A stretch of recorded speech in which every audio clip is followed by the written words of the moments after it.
morning. This is Eric Roger with the Home Selling Secrets podcast and video podcast. And today's topic is rear-ended not once, but twice. See, it was about 12 noon yesterday when the phone rings, and that was my 17-year-old son calling. And I was at lunch with a client, and I could immediately tell, by the sound of the tone of his voice, that something was wrong. He goes, "Dad." "Yes," I answered. "We've got a problem." And I said, "Well, what's going on?" He said, "Well, I just got into a car accident." So I immediately asked him, "Are you and the other driver okay?" He said, "Oh, yeah, it was just a fender bender, so nobody got hurt." And he goes, "Yes, Dad, but the car is messed up, but I don't know what to do. Can you come over?" And my initial reaction would have been, sure, I'll just step out of the meeting, I'll get in my car, and I'll go help him. But my instincts told me to respond otherwise.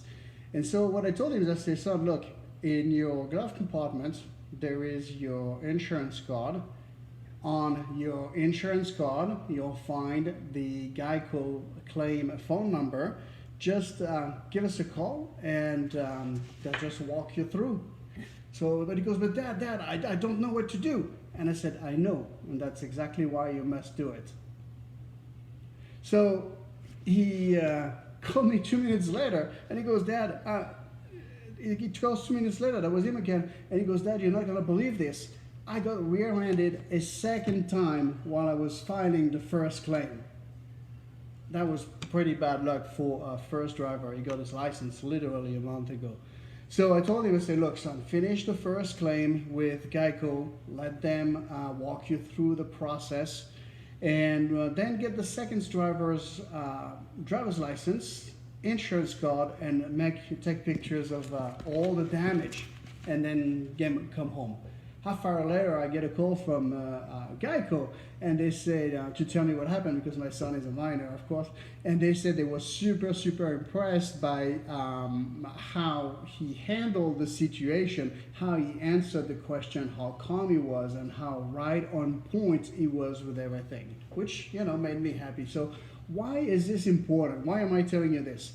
Because he initially thought that he wouldn't be able to file a claim on his own. He did not believe he could do it. It was outside of his comfort zone, and I had to force him to take a step of faith and to get the right help for him to discover that he was perfectly capable to do this. And he's probably listening to me right now in his room. He's not happy about the accident. But the principle is this.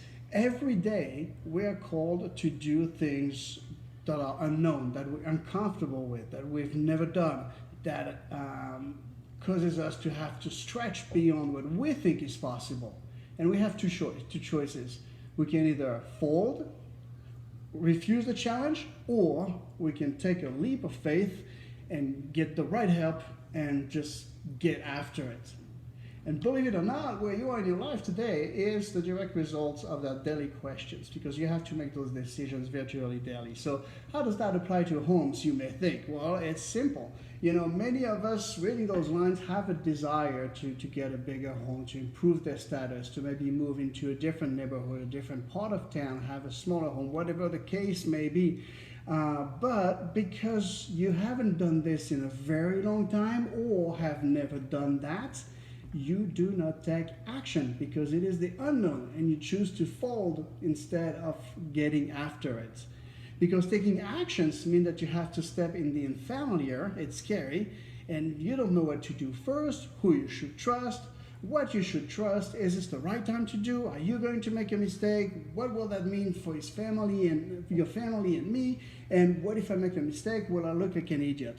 I know the questions, because I myself ask those same questions every single time I am called to do something that's unknown. It's completely human. But I'm here to tell you that with the right advice, with the right process, you are perfectly capable of making that move happen. You just need to enroll the right help and someone who knows how to get you the best price possible quickly, without the typical stress that's involved in the sale of a house. And this is precisely why I created the signature approach to sell home, to help great people like you accomplish big dreams, to move to the house they really, really want without the stress, and while they can maximize their profits and where it can happen quickly, and of course with no stress at all. So if you're interested, if you'd like to know more about the principles that we use to get you there faster, go to thesignatureapproach.com. There you'll get a 4-part video highlighting the 4 principles that we use and that people just like you are using to be successful selling their home. Until next time, have a great day. Cheers.